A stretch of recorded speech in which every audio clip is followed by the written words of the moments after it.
Ay, good morning Barcelona!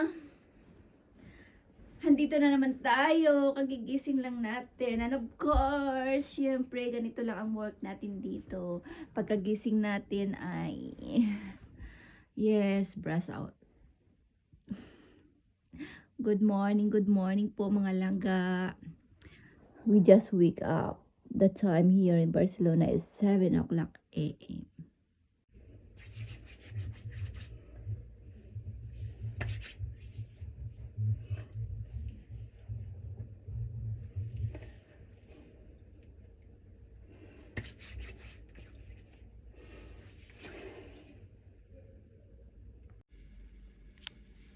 The most important po sa atin ay, alam niyo yung pagising mo sa umaga ay mayroon kang naisip sa iyong isip na pagising mo, kailangan mo gawin yung mga bagay na ito. So, when I wake up in the early,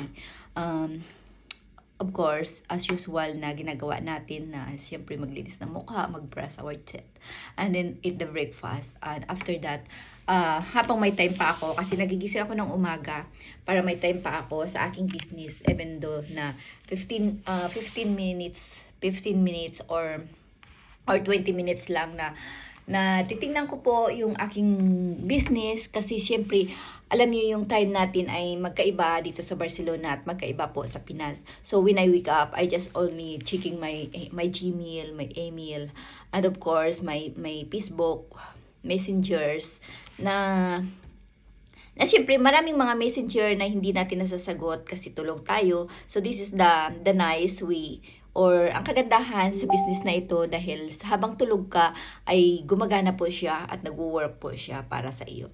So sa mga katulad ko po na mga OFW dyan na nahihirapan na po sa kanilang buhay, dahil siyempre ay nag-iisa na katulad ko, this is the chance for you to build your own business para at least pag uwi mo ay mayroong nag-aantay sa iyo na business mo at hindi mo na kailangan pang mag-worried about sa future mo kasi mayroon ka ng business.